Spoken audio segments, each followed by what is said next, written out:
अरविंद मोहन जी कह रहे हैं कि हिंदू मुसलमान करने की शायद ज्यादा जरूरत नहीं पड़ी है, लेकिन केंद्रीय मंत्री गिरिराज सिंह का बयान सुन लीजिए। उन्होंने कहा वोटर का चेहरा चेक होना चाहिए, बुर्के में शक होने पर चेहरा चेक जरूर करें। ये पाकिस्तान नहीं है, यहाँ शरिया कानून नहीं है।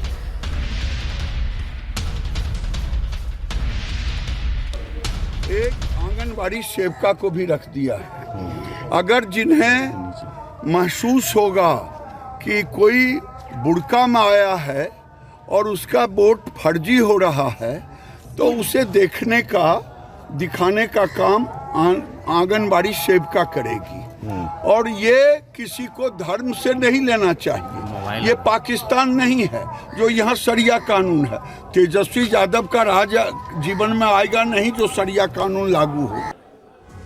और आखिरकार वो कौन से मुद्दे हैं जिन पर जाकर अब चुनाव आखिर में पहले चरण का जब मतदान हो रहा है यहाँ पर ठहरा है, इस पर बात करने के लिए हमारे साथ रुपेश भी जुड़ गए हैं। रुपेश, यहाँ हम स्टूडियो में भी चर्चा कर रहे हैं कि शुरुआत में ऐसा लग रहा था कि क्या इस बार, और बार बार लोग कहते हैं कि हम विकास पर मतदान करना चाहते हैं, हम बेरोजगारी के खिलाफ मतदान करना चाहते हैं, रोजगार के लिए मतदान करना चाहते हैं, लेकिन क्या आखिरकार जब हम पहले चरण का मतदान हो रहा है, ये कह सकते हैं कि जाति हावी हुई है एक बार फिर बिहार में चुनाव में, या विकास, रोजगारी, पलायन ये मुद्दे हैं?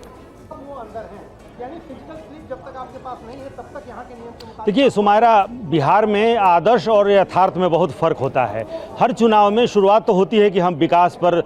लड़ रहे हैं, नीतीश कुमार ने क्या काम किया है पिछले 20 वर्षों में, उस पर हम अपने आंकड़े पेश कर रहे हैं कि हमने काम क्या किया है। शुरुआत वहीं से होती है, विपक्ष भी वहीं से शुरू करता है, लेकिन आखिर में जाते जाते बात आकर के आखिरी सच्चाई है, और बिहार में यहाँ पर चस्पा है कि जाति पर ही आकर के बात ठहर जाती है। लोकसभा चुनाव में भी अगर आप देखें तो आखिरी चरण तक आते आते यहाँ यादव और राजपूत और उसका खामियाजा बीजेपी आज भी ये स्वीकार करती है कि पाटलिपुत्रा से लेकर के आरा, बक्सर, काराकाट, औरंगाबाद, यहाँ तक के उनके उम्मीदवार लोकसभा के अगर हार गए, रामकृपाल हार गए, राजकुमार सिंह हार गए और उपेंद्र कुशवाहा हार गए, तो उनके हारने का कारण था कि आखिरी चरण के ठीक पहले वाले यानी सेकेंड लास्ट जो चरण था उसमें आप देखें कि छपरा में यादव वर्सेस राजपूत हो गया, और उसमें राजीव प्रताप रूडी ने कहा कि बंदूकें तो निकलेंगी, अगर हमारे घर पर यादव चढ़ेंगे तो बंदूकें तो निकलेंगी, और उसके बाद से जाति पर ही बात ठहर गई और ऐसा पोलराइजेशन हुआ जिसका एक पक्ष को खामियाजा, दूसरे पक्ष को लाभ हुआ। उसी तरह से आप देखिए